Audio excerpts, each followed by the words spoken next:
All right, there you go. You got me? Yeah, I got you. Okay, this is your show, buddy. You can go ahead and lead us off. All right. I'm just riding shotgun.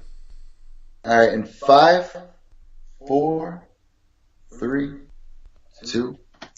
What's going on, guys? Welcome back to Pure Evil MMA. Starting the new year off fresh, and you know what that means if you've been listening to MMA for a while. It means it's time for the end of the year show here. One of my favorite parts of doing MMA media is kind of going back and reliving the year, some of the best moments, some of the new fighters that we got to see, some of the funny articles that came out, some of the serious moments. It's kind of nice to reflect and contrast and compare this year to other years, and we have Rodney James Edgar joining us once again here for the third time Pure Evil MMA, and he's going to be going through debut fighter of the year and media member of the year here on today's show. It should be running about half hour here, and we're also going to be speaking with other media members. But today, we are just going to be speaking with Rodney, and then you guys can download this on iTunes, Podbean, Stitcher, Spotify, Player FM, and of course on YouTube. Rodney, they can also check it out on your page. Before we jump into things, what is your on Facebook, or where can people find your content?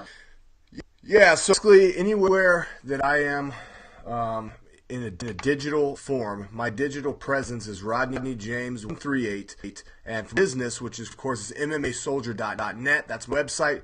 Everything digital media is MMA Soldier 138. And I got to say, man, quite the radio voice there. And this guy sounds like could be a top 40 DJ or something. Did you go to school for that? For like radio, yeah, television? I went to school for broadcasting. I originally wanted to do sociology, psychology, but I've been in radio since I was on radio on air at 7 years old with Stone Cold Steve Austin, my dad's best friend. Yeah, 7 years old, and that it's so funny because if you're a 7-year-old kid that'd be doing this now, I would be so happy. You know what I mean? Like it's a dream come true. And Stone Cold Steve Austin was so nice. It was right before him and Vince McMahon got in that big scuffle, that huge headline that went on in WWE. The late 90s. So the classics, yeah. Man. I was on radio a couple of times, so hopefully down the road maybe I'll get on ESPN or something like that. That's the goal. I'm in Connecticut, so it's not that far away from me.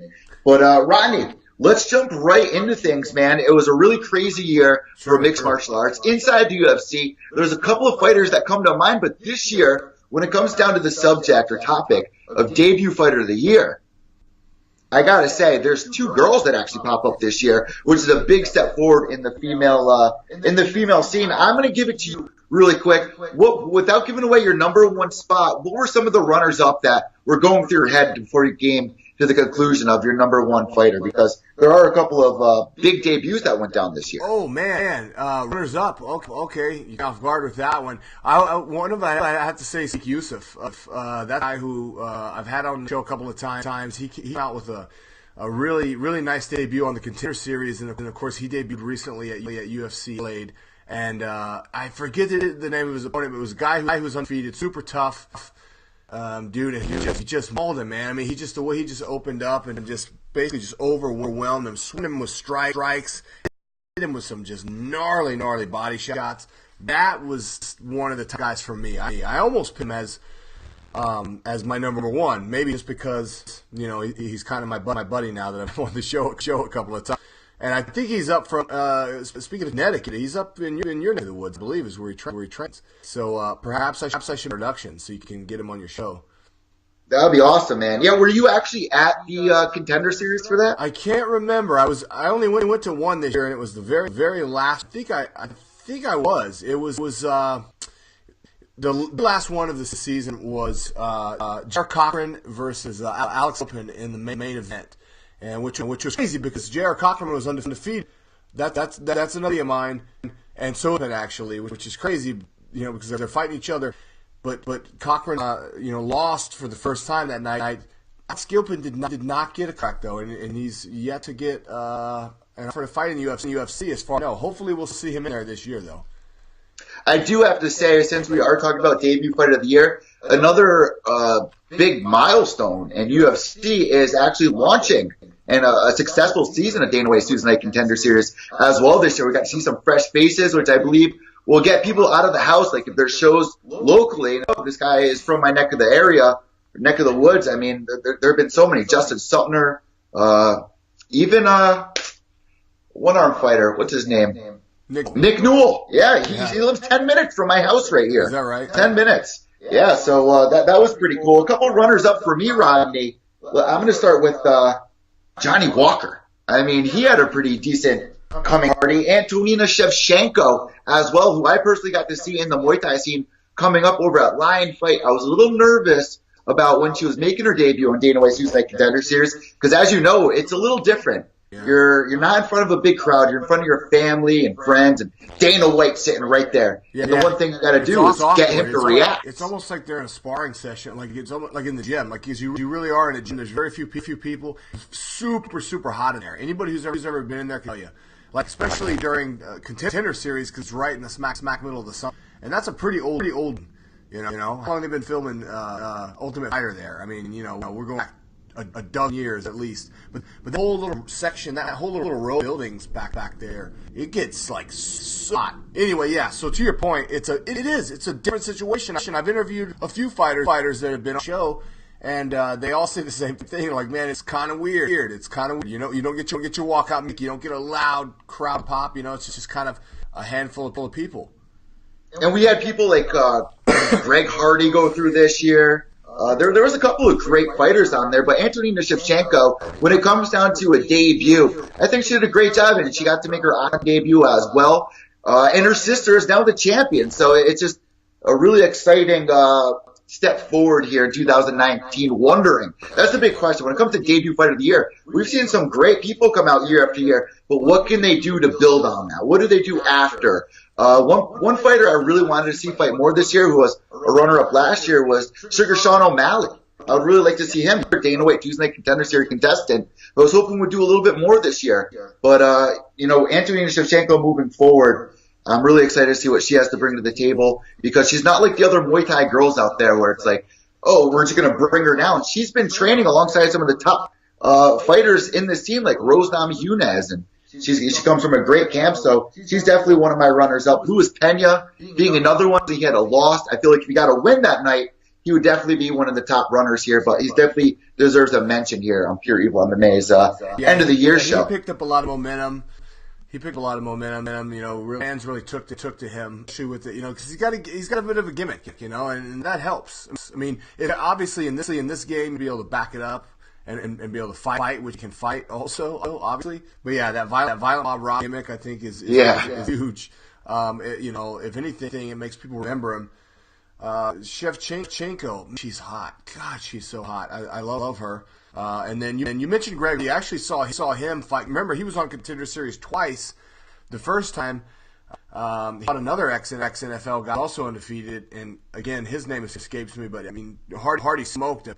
The second time, because they said, well, we're going to bring him in on a development deal, which usually means like LFA or something like this. That was his pro debut, by the way. That was his professional debut in there, and fought a guy who was like 4-0 and absolutely starched him. Then he fought on the last episode of Contender, and I was there live that one. And actually I was sitting right on the blue, excuse me, right as the fighter walk out, and I saw his vacant psychopath eyes as he walked. Yeah. I mean, he is and I tell everybody this. Mark my words. That's going to do well, because he is a very rare type of athlete, in that a lot of people, almost you talk to, will tell you they get nervous, they get scared before a fight. That's normal.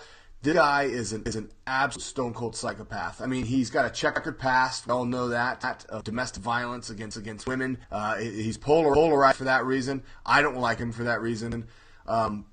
Is he entertained as a cage fighter? Sure. We'll see if he can continue to stay out of trouble. However, that was the thing for me that I noticed outside of the cage, besides just in-ring ability. I mean, he's obviously an awesome fighter, but when I saw those eyes, man, like those beady shark eyes, I was like, this guy is stone cold, and he's just gonna murder people, man. I can't wait to see what 2019 holds for him. He's a special case. Like you said, he was on Dana White's Tuesday Night Contender Series 2 times. He's such a young face that he doesn't have much of a background. I'm interested to see what they're going to do. Like, is he ready to go into the octagon? And if they do, You can't put it on the main card. Put it on the prelim somewhere. Let him get comfortable in there. But I agree with you, man. I really think that he's going to be a polarizing figure. But is he ready to, face UFC talent? What would you think happens in 2019? Do you think they give him the Octagon debut next, or another Contender Series fight? Yeah, no. Based on what I've seen, I think he's ready. I mean, oh no, he's going to be fighting in like 2 weeks, right? That's right. Yeah. He's on this card. As a matter of fact, my pick for debut of the year is actually on that card. We'll get to that in a second. So that's right. He is fighting on that, and I'll tell you, based on what I've seen. I mean, you have to match him up accordingly. I mean, there's not a lot of depth in the heavyweight division. So, I mean, there's not a lot of not a lot of tricky grapplers, and you want probably just while they're build him up at least keep him from like the really strong wrestlers. Yeah. You don't want to throw him in there with a guy who can bang and can grapple like a Curtis Blades like this. But I do think that he's going to fast track because he's an elite level athlete. Obviously, to be in the NFL, you have to be, and then also fight. Like I said, he's really taken into it like something special. So. Yeah, you're gonna see that guy do incredible things this year. And that goes in. That goes into my question. Or I'll let you finish up. No. I was trying to think of who else that you mentioned, but no, I think we about covered it as far as people. Excuse me, that debuted this year. Also, Ian Heinisch is another one that I want to mention. But moving forward, when I asked you to come on the show and you pick debut fighter of the year to talk about, what runs through your head? Like, what does it take to be number one debut fighter of the year? What does it hold? Because you brought up something really interesting to me when we brought up Luis Pena, is that he also has the entertainment side of it, which I think is a really big part in the number one contender as a debut. You can go in there and have some exciting fights where you outside the cage also counts just fairly as much, unfortunately, in a lot of purist eyes this day and age. Yeah, well, so what goes into making a pick for number one contender? Well, yeah, it's not just this day and age. It's just it's just psychology. It's just inevitability of human emotion catching up with this sport. I mean, it's the same thing with any sport, really. But yeah, I mean, I think where the purists get their pennies twisted when they start thinking about WWE and stuff like that. I'm from the Chael Sonnen school of thought, the Conor school of thought. Like, listen, this is not such a bad thing. This is actually a good thing, and the people that don't realize that, don't understand that, especially fighters that don't understand the value of, they're the ones that are they're the ones that are coming out not getting paid enough. Which I agree that they don't get paid enough, but what I'm saying is the guys who don't make as much out of their career as they expected to, they're the ones playing, but they're the same ones that don't want to market themselves more to just fight. You have to market yourself. So yeah, with Violent Bob Ross, you have that. You have the total package, and you mentioned another guy from last year who's probably the breakout star, Sugar Sean O'Malley, and he's got it covered on full bases. I mean, he's got the thing going with Twitch where he's able to monetize. He's a big video gamer, and he's really good at it, and he's able weed smoker. What's that? A big weed smoker too, which takes 20% of the audience. That's huge. That's another niche, and it's also one that's cross-pollinated sort of with the video game career and the MMA culture, but also a thing unto itself. So yes, he's got that the stoner appeal. So naturally, attract sponsors. So is the video game. The video game had an interaction with the fans. I mean, there's just so many different layers to his personality and his persona brings besides fighting, but he can also back it up by getting there and put impressive fights. Alone is not enough, because there's plenty of guys that can knock dudes out and they do all the time.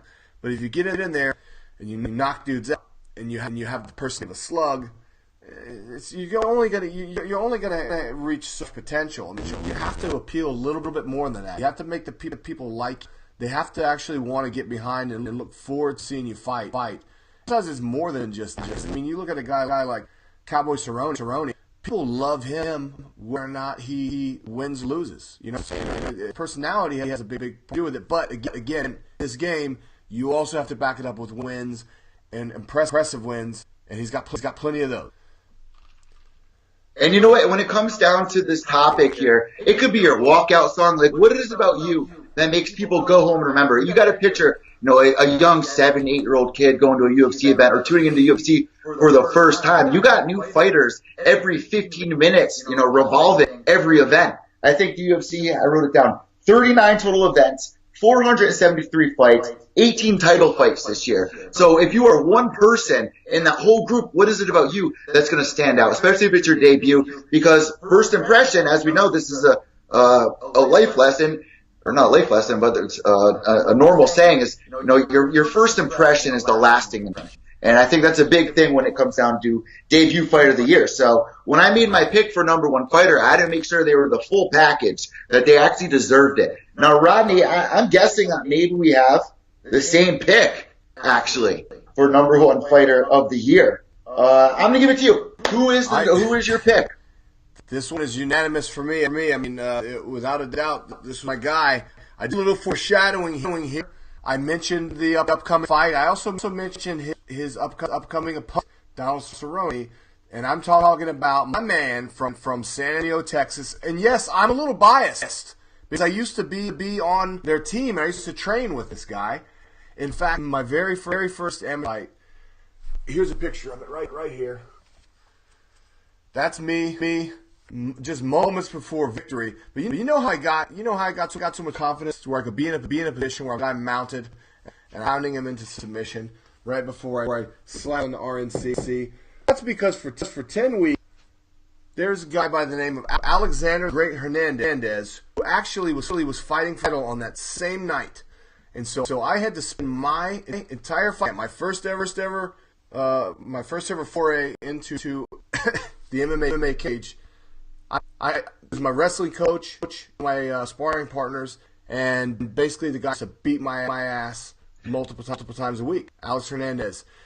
This guy came into the UFC on 9 days' notice, and he was a huge underdog. Everybody I talked to, I said, man, you got to look out for this kid. I know this guy because I train with him, but I also know him personally. I know that he's got the intangibles. He's got the intangibles like that fearlessness. He's very mean and nasty in the cage. Just a mean guy, but he's got the skill set. And he's got a big personality. And he's got the it factor. And I was telling everybody, listen, man, gotta fucking you gotta get your eyes on this guy. And everybody, the experts. About you, Jim Edwards, I'll call him out by name.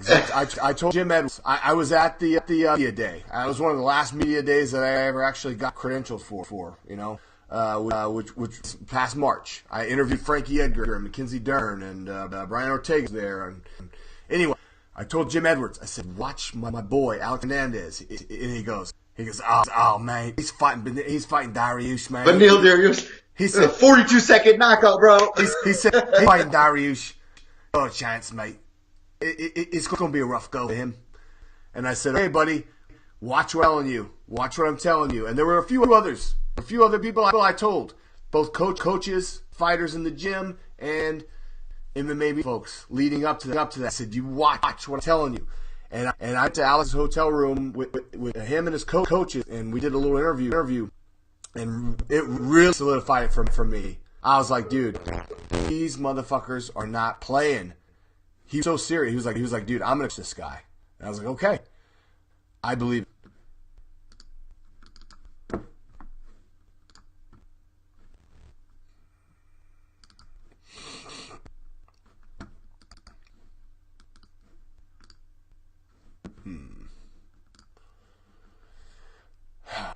Long connection here. I'm waiting for that to come back. But yeah, so folks, if you missed that fight, go check it out fast. I also encourage you to go on to YouTube. Look RFA 4041. That fight card that I was actually on at who else was there? Jimmers. He also fought in Contender Series. Fought Julian Rosa this summer. Alex Hernandez won that fight card as well. And man, he absolutely just steamrolled the kid that he fought. It was a crazy fight. The way he just came out, just manhandled him. That's my guy. That's my pick. I'm a little biased, but like I said, even if I wasn't, I think confidence-wise, I think I would have to go with Alex. So with that, I guess I'm going to sign off for now. It looks like Eddie V indisposed here, or our Skype is. Whatever the case. And so, yeah, man, thanks for tuning in. Eddie? No, Eddie. Okay. Well, I'll be damned.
Against a guy he wasn't supposed to beat. That's even better.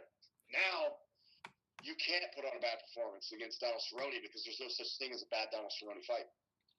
And that's a big thing when you get guys that are coming up, they're trying to make a big name for themselves, and then they get a fight like this against Cowboy. We saw it with Darren Till, and a lot of people wrote Darren Till off. He went in there and, he did what he did to Donald Cowboy Cerrone. But now it's a little different because Cowboy got the confidence back because he's also coming off a win very recently in that moment, beating Mike Perry of all people. When, if Mike beat him, it would have been a huge stockbuster for him making his name. And Cowboy with confidence is a scary cowboy. And I got to say, man, that's a great pick for number one contender. My pick is different, though. I got Israel Adesanya for being the number one debut fighter of the year. Yeah, good, great pick. I mean, how could you not? Yeah, I mean, this is a guy, just real quick, I don't mean to steal your thunder, but, Nope. Another buddy of mine who I've had on the show, a friend of the show, trains at Extreme Couture, really, really good dude, Brad Tavares. Yeah. Who's been just paying his dues in the UFC for like 10 years, man. He finally broke into the top 10, and he took the bait, man. Adesanya called him out into a fight, and I was like, I don't like this fight because it's risky. You're going up against a prospect who's very dangerous, and you just now made it into the top 10. I say continue to make the climb, but I have no say in that. So, of course, I didn't say anything. But, man, so Adesanya right there proves he's the real deal. You get in there with a guy like Brad, who's absolutely only been beaten by some of the best. And you could argue that, Tim Bosch is not one of the best, but he kind of is. Tim Bosch on his best day is one of the best. On his worst days, he's a journeyman, unfortunately. But he's got some very notable wins, and he's very dangerous. So, with that,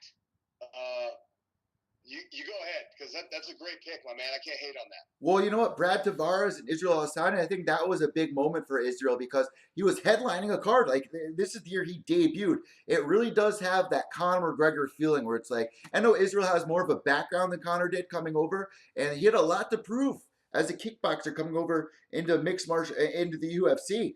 And he made a debut at UFC 221. He gets a KO in the second round against Rob Wilkinson. He wasn't happy with it. And then the promos that he's cutting after the fights as well, they just like mapped out like, oh, I'm the new guy and I just came into the cage and I pissed all over it. Like stuff like that really sticks out. And you know what? Fighting 4 times in 2018, Brad Tavares, Marvin Vittori, Derek Brunson was a huge win for him as well. Oh my God, man! Yes, Jesus. But now it comes down. Then they're feeding Anderson Silva to the wolves, man. In a way, now that you mentioned it, there's a lot of comparisons, and he gets mad, and I don't know why, because there's nothing wrong with being compared to John Jones, unless, of course, we're talking about your outside of the cage behavior. But to compare him to John Jones inside the cage, I think is very fair because he does look a lot like him. He's very similar body type, and he's also an excellent fighter. But I got another comparison. I just thought of it right when you were talking about his ability to cut good promo, and that is MVP. He's almost like MVP, except a well-rounded MMA fighter. I could see that. I could tell. He got the same attitude as well as MVP guy. He's another guy, MVP man, against Paul Daly coming up. I mean, there's a lot of exciting fights coming up. But let's jump back to this whole Anderson Silva versus Israel Adesanya because this could be. It's the changing of the guard in a lot of people's minds. But Anderson Silva, you could be down. We saw it with Yair. You could be down every single round, and he may pull something off. He's dangerous at every moment of the fight. But one thing that frustrates me about Anderson Silva, it's like I always feel like he can do so much more. And Israel coming in as a contender might actually motivate Anderson Silva to put a little bit more out, to prove himself and seal his legacy. And who knows what's going to happen. But I don't know, man. I got Israel winning that. And if he does, man, I got to say, he's going to be the next big superstar inside the UFC. Just like Hernandez, like you were saying, if he beats Cowboy Cerrone, he's going to be noticed by a lot more people now moving into a fresh new year on ESPN of all places. Like that's huge. The rest of the guys in the top 10, because I think now he's ranked number 11, which is pretty crazy. And if you look at a win over Cerrone, if you look at the top 10, I mean, there's nowhere else to go but up from there. So those, especially with a win over a name like that, the rest of the top 10 will no longer be able to pretend like they don't know who he is, because we've seen that with James Vick, another friend of the show. I've had him on, and he's said many times publicly on my and many other shows. He said, "Look, these guys in the top 10, they won't act like they don't know who I am, but they do, and it'd be hard to ignore that guy." Now, as far as Anderson Silva, though, yeah, I feel like it could go either way. I feel like it's a bad time to be Anderson Silva. At the same time, I said the same thing when he fought Derek Brunson. Now, a lot of people thought Brunson won the fight. I don't know. I mean, I know it was close, but it is what it is. I mean, at the end of the day, the record books reflect that Anderson Silva won, and that's all that matters. And furthermore, I thought that it would end violently for Anderson Silva. I thought that he would get violently destroyed by Brunson. And here's the thing that you have to realize about a guy with Anderson Silva's style and a guy like Stylebender, for example, is the way that they are able to, and John Jones for that matter, the way that they are able to win fights and keep guys on the end of their punches and kicks is their timing. It's all in their timing and their feints. Because a guy like Brunson, who's a sprawl and brawl fighter, does not match up well against a guy like Israel Adesanya or Anderson Silva, because he can never really get his feet planted and just tee off. Because a guy who keeps you guessing all the time is going to just render you tentative. Because just when you think you have a good time to take a shot at him, you go to hit him, he's just not there. And then, the big X factor though for Silva obviously is going to be age, athleticism. That's when it starts to fade. So just like Roy Jones Jr. before him, he slowly just kind of faded out in boxing because he was no longer able to do those those athletic feats that made him so great. Guys, let us know who you pick for your debut fighter of the year on Instagram at PureEvilMMA_, also on Twitter at Evil_Echo. You can follow Rodney on Instagram at Rodney James Edgar, and on Twitter at Rogue1, right? Rogue1. Right. It's Rogue13. It's actually at Rodney James 138, but then my name is Rogue1. Okay. Because I've gone rogue. I've gone rogue for 2019. I'm no longer playing by the rules. I'm a gangster. I told you I'm from the Chelsea Sonnen School of Thought, so we're going straight gangster in 2019, baby. So moving forward, this is probably going to be a pretty short conversation. It's Media Member of the Year. It's our last topic here with Rodney. Rodney, what does it take to be a Media Member of the Year inside the MMA scene? I'm sorry? What does it take to be a top dog as a media member inside the MMA scene? Because a lot of people out there don't realize how much work we have to put into this game, how many events we're covering, how many fighters we need to really look into. There's a lot of work that goes into it. And There's been a lot of guys over the past couple of years that you see will shine and then they slowly fizzle out and you never see them again. You got to be consistent in my book if you want to be the media member of the year. Who are you going with for media member of the year this year, Rodney? Yeah, well, to answer your first question, like, what does it take? What are some of the Hmm. criteria I look at? A lot of the guys that do the breaking news, impress me. I've never been that guy. Every time I've tried to do that, like, I always, it ends up a disaster. Like, I break the news, but then, like, somebody's manager gets pissed off. And so what I realize is there's some finesse to that. Hmm. And what those guys are doing is they're actually networking really well with the managers, not just the fighters. As you know, I consider myself one of the boys a lot more than I do some MMA media donks. So I don't really, I'm definitely not a groupie, and I'm definitely not going to kiss anybody's ass, especially a manager, because I think most, and I've said this on record, most MMA managers are pretty useless because a lot of MMA fighters just are businessmen. Unfortunately, they're just not, and they don't know how to handle their own business affairs, so they have to hire some donk to do it for them, who most of the time is a total schmuck that's just taking money out of their pocket. Now, that being said, I typically deal directly with the fighters. But for those guys like the Nolan Kings out there, My boy. yeah, that guy's awesome. To see the guys that are out there really networking with the managers, with the fighters, with the promoters, and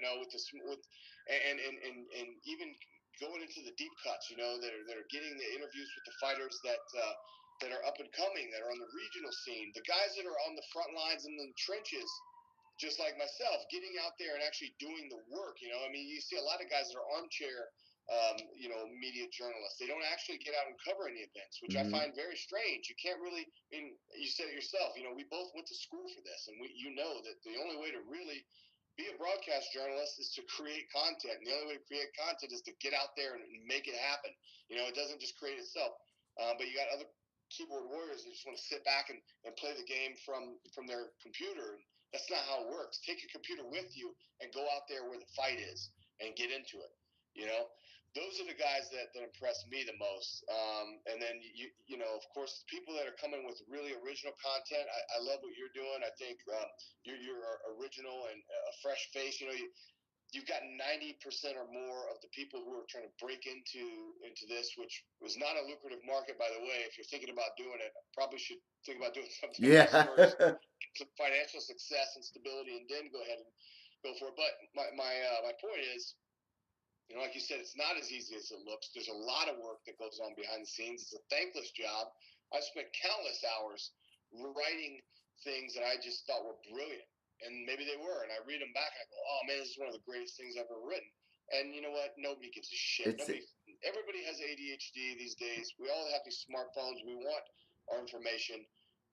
We want it rapid fire, like fast food, which is why you probably all tuned me out like 30 seconds ago or more. But if you're with me, I would say those are my top criteria. You got to be in the game. You got to be out on the front lines. You have to be doing interviews with everybody from top tier athletes to up and comers. And you got to be original. And you got to be a writer. You got to be able to write. If you can't write, then you don't belong here in the first place. And a lot of people fall in that category as well. So consistency as well is a big part of it. You got to stay consistent, and that's another hard thing because there's so many things going on in everyone's life. If it's your boss yelling at you, or you're getting in a fight with your girlfriend, or you just had a shitty day, and a big story breaks, you gotta be able to separate those two things and be able to deliver to the MMA scene, the MMA audience, which a lot of times, like you said, is very thankless. But one thing I love about this sport is, being on Twitter and stuff like that, it gives us 15 minutes of fame. It gives us, multiple times a year, you get one good article that goes, uh, you get so many likes or so many shares or whatever. And those are those feel good moments. You brought up Nolan King, Rodney. I got to give him my number one breakthrough guy of the year for underground media because he's been able to break news. Again, something I haven't been able to do. Something I'm really not interested in doing. I like to follow where my interest is. And to do something like that, you got to be on top of it nonstop.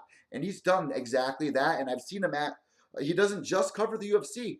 I've seen him at Bellator. I've seen him at CES. I've seen him at the underground promotions. And he does a great article. I think this is why I picked him, as well as because he's writing articles to the UFC saying, check this guy out. This is who I think should be signed to the new UFC next.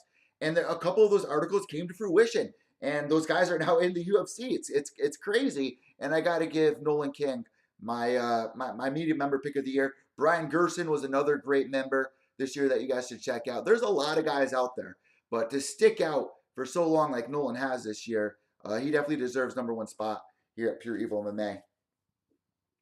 Yeah, I look at guys like that, and I just go, man, like even like especially like younger guys that have probably not even been doing this as long as I have, and I go, oh man, like I got to pay attention. I got to pay attention to what this cat's doing, even though, like you said, it's not necessarily the way I approach things, which is fine. Again, we don't all need to be doing the same thing, and again, most people are going to try to just copy the Ariel Helwani sort of blueprint, which I'm not even a big fan of his, to tell you the truth. I don't really think he's that great, However, the problem with this business, especially in the internet day of age, there are no barriers to entry, and so it's very easy for us to blend in with any schmuck who has a blog and tries to call themselves a writer. There's a lot of them. To me, there are different criteria. If we're going to actually internally analyze this and audit ourselves and our quality, control, you have to look at certain things like, are you getting paid, or how much, how big of an audience do you have reach to? How many different outlets? How many media, or how many, promotional affiliations do you have credentials with? What's your relationship like with high level fighters and management and promotions? So these things all factor in. And so when it comes to those criteria, and you weed out, again, 95, maybe more, 98% of the people who call themselves an MMA journalist, there's very few people left that actually stand out. And for me, this is a guy who not only do I like and admire, but even if I didn't, it's just his work ethic and the quality of his work. And I got to go with my boy James Lynch. James, hey, the Canadian James Lynch. Incredible. I'll tell you, man.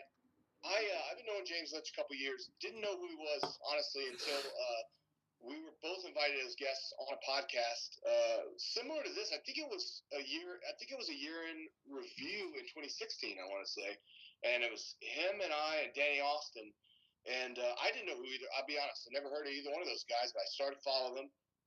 Of course, I unfollowed Danny Austin pretty quickly, but I stayed with James Lynch because he just it amazes me how, especially with a kid, because I have kids and I know what it's like. And this guy, I mean, he's constantly interviewing up and coming talent all the way from the regional level to the highest level. He does not discriminate between the two. So in effect, he's actually building long-term relationships. And then he also goes outside the box and does original things, which is very much in the vein of the MMA soldier philosophy. He's got these creative ideas where he'll, instead of just going to where the fighter is and interviewing them in the gym, which a lot of people don't even do that, but he'll actually play video games with them and he'll record that. And I think that's so cool. And then he's on multiple outlets. I don't know how he has time to do so many interviews and produce so many interviews. But then when last time he was in Las Vegas, for example, I actually got to see him work. I brought him here to Starfate Studios so I could show it off along with Hunter Homestead. Oh, yeah, my boy Hunter, yeah. Yeah, another great guy, another honorable mention. And then when I saw the content that James was getting from the live events that, from the media day and things like this, and he was doing these one-on-one interviews, and I was like, man, here I always thought I was a boss because I would go out by myself and produce all this content. And I'm like, holy shit, man, this guy's doing the same thing, but he's doing it better. There was a time, I mean, I'm not going to lie, there was a time during this year where I was like so overwhelmed by how much more content he was putting out than me, that I actually had to mute him on Twitter for a little bit because I was getting jealous. And that's not a healthy way to approach things. It's not a good way to be, especially like, because we're, as you probably have seen too, Eddie, a lot of people in the MMA media, I don't mind saying it, a lot of them are pricks. A lot of them they act like they're better than you when In fact, a lot of them aren't. And they treat you like like you're a schmuck, and I refuse to accept that. Quite frankly, I'm 37 years old. I'm a veteran of foreign war. I have a broadcast journalism degree from an accredited university. I'm in graduate school for journalism.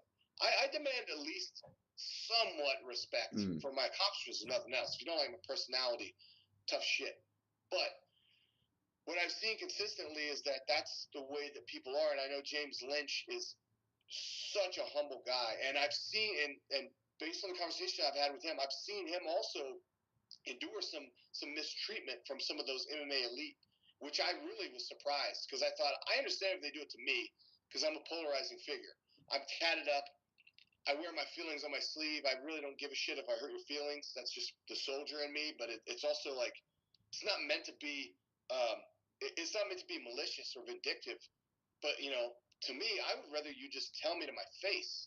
Keep it Like 100, what yeah. I'm doing wrong or what you don't like. Maybe there's something I can fix. Maybe there's, you know what I mean? Like maybe I'm doing something wrong. Maybe I should take a different approach. But whenever you treat a guy like James Lynch, who I know is a very good dude, he's a very hardworking guy, and they're treating him like crap too. I was like, okay, you know what? It's not just me. I'm not the one that's crazy. It's the rest of them. So I think guys like you and guys like him and guys like Nolan King and Hunter, I think represent, and Dwayne Finley represents a different sort of niche. We represent the real. That's what I mean, because a lot of these people I've met in the media are so phony, man. A lot of them are so phony. A lot of them keep to themselves, which is why I like that you picked James, because I remember when I first got into the scene like 5 years ago, when I first started like writing and stuff like that, he would actually reach out to me. Soapbox tangent there. Go ahead. He would actually reach out to me when I first started and give me tips and pointers, things that I could work on. And I was just like, wow, like, because me and him do a lot of the same interviews with a lot of the same fighters. So I used to always try to make sure I didn't ask the same questions, stuff like that, which now I don't even watch anyone's interviews or podcasts if I have that person coming on, because I want it to be completely real and I don't want to overrun anything. I just want it to be 100% original. And I just remember looking up to him when I first started, and he's a guy I believe this year was finally able to leave his full-time job and walk into the MMA scene with a full-time employment finally, which is a big win for us media members. When you see something like that happen, gives you a little bit of faith, will give you a little hope. Yeah, and to be able to raise a family like that too, that's just remarkable. I mean, if you have the ability to do so as a single guy, that's one thing. But to have a family, because now you have that added pressure. You have that added pressure of paying bills, taking care of a child. That's a huge, huge responsibility. And I attribute that success to his skills, but his work ethic, perhaps even more, because he just does not relent. And like I said, when I see his content on my timeline, I go, where does he? Because I know 7 interviews in a day, stuff like that. I know how much time I put in and how hard I work, and I go, where the hell does this guy get the time? There's no, he's got to be a vampire. He's not sleeping. He can't be. He can't be sleeping. Something in the Canadian water. It's got to be that Canadian water up there or something like that, because he'll do 10 interviews a day sometimes. Yeah. And then, like I said, the most impressive was when I saw him actually come to Las Vegas and was able to witness, firsthand how he operates and just to be able to get all those interviews. And not only that, but also do his unique content where he'll invite a guy up to the hotel room and they'll sit there and play NFL Blitz. Like I think Eric Anders he got, and he records the thing and does like an interview and that's again. And I told him this, and I told him as much, and I told Dwayne Finley as much too. I'm like, this is why I like you guys, because we have a very similar mentality. These are the same kind of things that I do, and by no means do I think that they copied, or took any ideas from me. I think that great minds think alike. I think they just happen to have the idea of, hey, you know what? I'm going to do something different. I want to stand out and be original, And I've started doing the same thing, man. And I want to continue to do more of that in 2019. For example, Chidi Njikani is a avid skateboarder from he's from Dallas, Texas, which is my hometown. He lives here in Las Vegas. I've had him on the show a few times, and you know, he swears one of these days we're gonna get out and skateboard. I mean, how cool would that be? Go Yeah, out that with would be. Julian Rosa as well. So these are all things I'm working on. So, but James Lynch has the video game thing going on, and you know, I got skateboarding and heavy metal. Matt Brown is supposed to be jamming with me next time he comes to Las Vegas. Hey, Matt How Brown. cool would that be? Would you watch that? Would you watch Matt Brown in my studio fucking jamming out on a Some fucking guitar Hatebreed, playing yeah. Right? So before we end Saturday. today's show, you brought up a name, and I want to end on this topic of, you know, while we're talking about media, Hunter. We have to say goodbye to Hunter. Apparently, he hung up the hat this year, and you know, he's done such a phenomenal job over the past couple of years. If he stayed consistent, I really think that he could have been a big name, a big staple in the MMA scene in the next, you know, couple of years. And it's sad to see somebody like that you've grown close to hang up the hat. So hats off to Hunter, man. We wish you best of skill. I think he just got engaged, I believe, as well. Big ups to him. So, Rodney, before we end today's show, really quick, man, where can people find your content, and what do you got planned in the first month of 2019 that people can go check out? Oh man, shit! Right now, just focusing on Army service and opportunities. But I'll tell you this. So it's January, right? So last January, I went to Fort Bragg, which I'm going there next week, and I was pleasantly surprised when I got there. There was a screening of a UFC fight. I don't remember which one it was. Whichever one was last January, the pay-per-view. And Felice Herrig and Jens Pulver were actually there at Fort Bragg doing a sort of like meet and greet, sort of with the troops kind of thing. So who knows? Hopefully I'll run into some kind of cool opportunity like that. If not, you know, I'll just I'll see what I can dig up. But so far, man, just getting the groundwork laid. Sort of well, MMA latest news is back from hiatus, so I'm very excited about that. I would say that's the biggest thing I'm focused on right now, besides, of course, MMAsoldier.net. That's my website. You can find us on Facebook. Give us a like. We get a lot of good engagement on there, so I appreciate all the engagement that we get. If you come to MMA Soldier on Facebook, like I said, join the squad, and everybody's welcome, man. It's for all fans of combat sports, not just veterans, not just martial artists, man. It's a network of all fans of combat sports, really, man. Before you give out sponsors or any shout outs, I want to get your take really quick before we end this on Bellator's thanks to the veterans. Would you like to see the UFC do something like that? Because I actually enjoyed a lot of the stories, and that was a really special card that they put on under the Bellator banner. It was. I wish I could have been. I wish I could have fought on it, man. I tried. You know, I think next time that I see, you know, it's funny, dude. Last time I was covering Bellator, I was in San Jose, and Jay Glazer is the owner of MVP. They have a chapter here at Extreme Couture, and I actually should have worn my MVP shirt. I did not. I'm wearing another military-related shirt, though. MVP was actually at this event. This was a military combine that they did here in Las Vegas at Nellis Air Force Base. So it was open to all veterans and service members, and they basically had former like members of the Raiders, like, you know, older retired guys. And they put us through an NFL combine, you know, like the whole thing, like sprinting, vertical jump, pass, catch drills, all that stuff. It's really cool. But anyway, MVP has a partnership with Bellator, which is what you're referring to. Jay Glazer is sort of the figurehead of that. Jay Glazer, the famed, you know, NFL announcer / MMA announcer. Now, I was getting ready to go out to Media Row at Cage Side, and I ran into Chael Sonnen. And I've had him on my podcast 3 or 4 times, and we texted, you know, back and forth a few times as well. Never met him face to face though, so I went in and made the introduction. Luckily, he remembered who I was, so I didn't feel like an idiot. I felt kind of validated. But Jay Glazer was standing a ways from us, but he was talking to somebody, and I kind of regret it now. But I wish I would have asked Chael to make the introduction, because I didn't want to interrupt him, because he was talking to Rich Chow, the matchmaker for Bellator, and Rich is probably sick of me because I've been emailing and calling him for like 3 years to try to get on a Bellator card. But I thought it was awesome. would I like to see UFC? I don't know. I don't think UFC. This is just my assumption. I don't know, but you remember they used to do the Fight for the Troops cards. The last one they did was like 5 years ago. In 2013, they did one at Fort Campbell. I think Michael Chiesa choked out Colton Smith. Tim Kennedy knocked out Rafael Natal. I actually had both of those guys on the podcast right before that happened. That's awesome. When I first started getting into the business.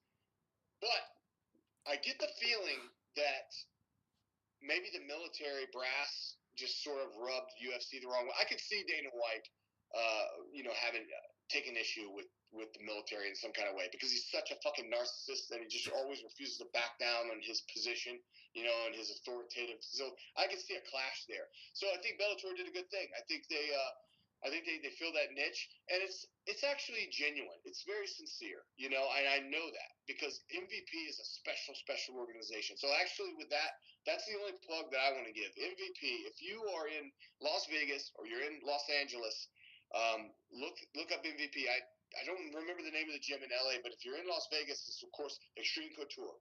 Come and see us. If you're a veteran or a service member, come and see us and join us to train. We meet on Fridays in Las Vegas. But it's a great thing, man. It's a great thing, and there's obviously a lot of different little partnerships and networking going on. Bellator, of course, being one of the big ones.